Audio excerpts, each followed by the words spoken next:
Our Jeet Kune series, part 13, page number 12.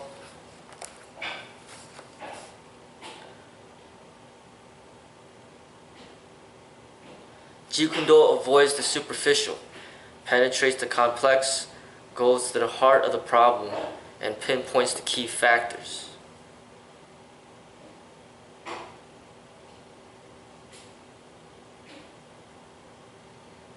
Reflection.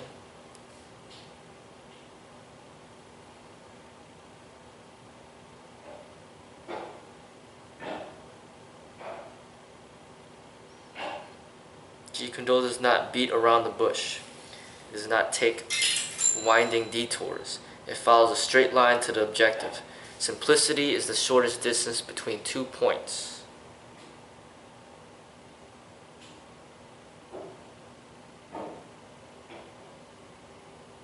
Reflection.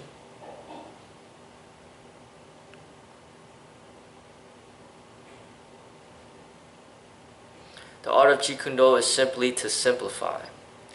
It is being oneself, it is reality in its isness.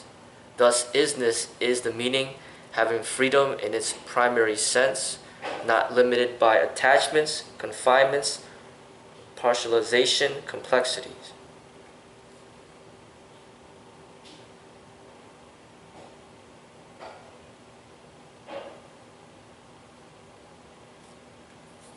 Reflection.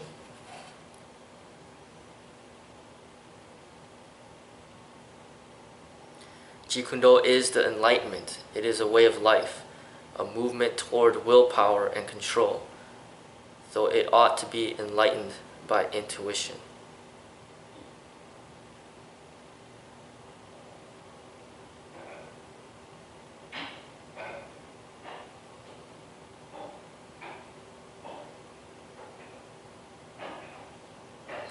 While being trained, the student is to be active and dynamic in every way. But in actual combat, his mind must be calm and not at all disturbed. He must feel as if nothing critical is happening. When he advances, his steps should be light and secure. His eyes not fixed and glaring insanely at the enemy. His behavior should not be in any way different from his everyday behavior. No change taking place in his expression, nothing betraying the fact that he is engaged in mortal combat.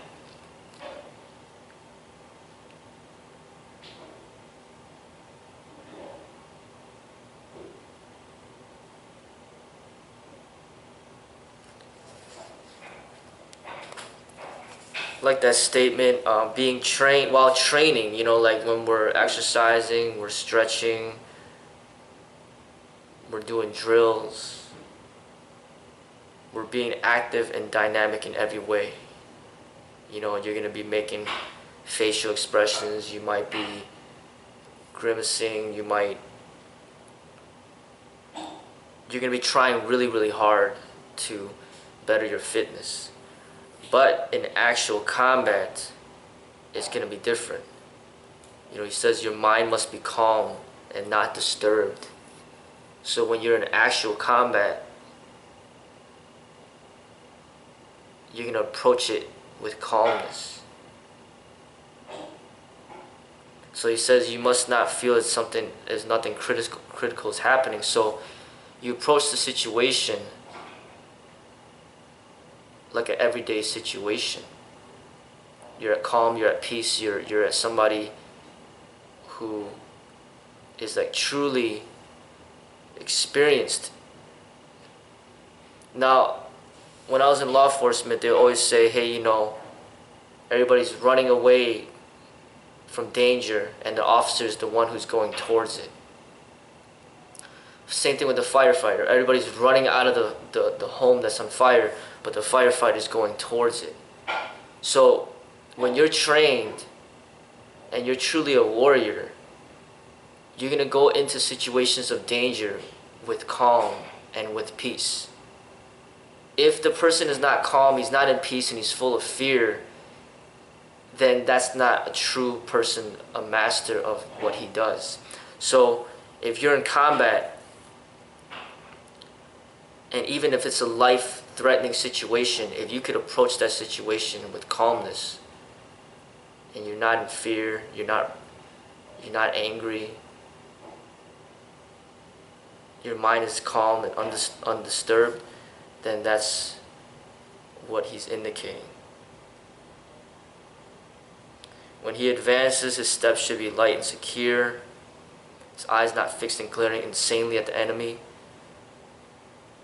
So that goes really hand in hand with the way that I spar as well. You just advance very lightly. It's like when you watch somebody sparring, you could see, just by watching them spar, you could see the fear, you could see the tension, and you could see the ego, you could see the aggression. A lot of these combat sport people, for example, they're staring each other down, trying to intimidate each other with their eyes. There's a lot of ego involved. When you see them sparring, you see them very tense, moving, with a lot of tension. But he's saying you should advance light and secure, your eyes not fixed and glaring insanely at the enemy.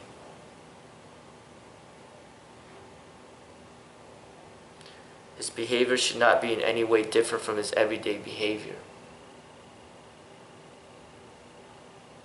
So imagine you're calm, you're relaxed, you're in peace, and you bring that same calmness, that relaxation into the combative situation. Don't make a big deal about it. No change taking place in his expression. Nothing betraying the fact that he is engaged in mortal combat.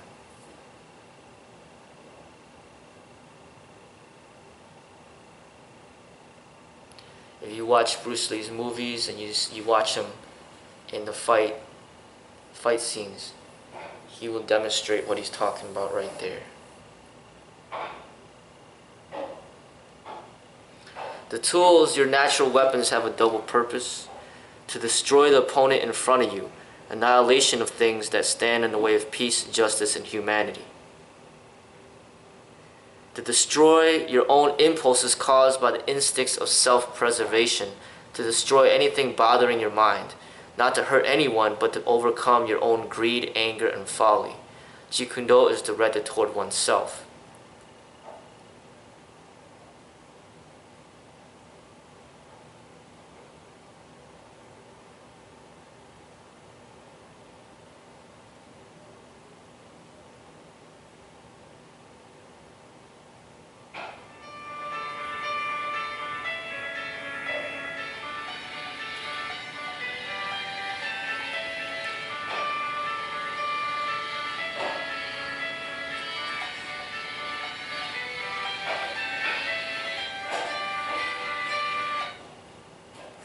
So, your natural weapons, so he's talking about unarmed combat.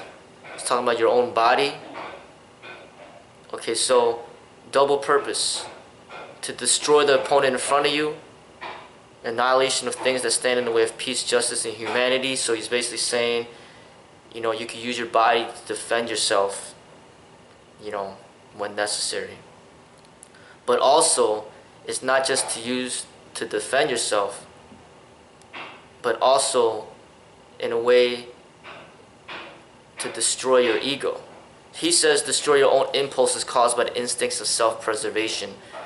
In a very easy way to say that, it's like destroying your ego. To destroy anything bothering your mind. Once again, that's the ego. The ego's bothering your mind, not to hurt anyone, but to overcome your own greed, anger, and folly. Jeet Kune is directed toward oneself. So, I'll bring up combat sport again. When you're in combat sport, your life is not in danger. You purposefully put yourself within that context to fight. So clearly your life is not in danger. It's not like a street fight where somebody is coming at you and trying to kill you. and hurt you, and then you got to defend yourself. In combat sport, you put yourself in that situation. Now, why did you put yourself in that situation? A lot of times it's because of greed.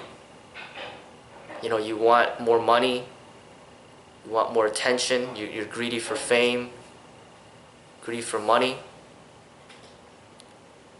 And then also, you see a lot of the expression in combat sport where they're fighting out of anger. They're angry at each other. Because essentially, why would two human beings fight and hurt each other unless they're angry at each other? So Bruce Lee's saying not to hurt anyone, but to overcome your own greed and your anger. Jeet Kune Do is directed toward yourself. So Jeet Kune Do is supposed to get you to understand your anger and overcome it. Understand your greed and overcome it. Now if you go into the streets and you have somebody who wants to hurt and kill you because he's greedy for your money or greedy for what you have, we know that that's not the way. Or somebody's just angry at you. They're upset at you and they want to hurt you. We know that's not the way. So I interpret this as the martial artist, the Jeet Kune Do artist, is a person that uses his training to overcome his own greed and his own anger. And if you ever want to fight, determine for yourself, why are you fighting? Are you fighting because of greed? Are you fighting because of anger? If you are, then it's more about yourself, not about your opponent.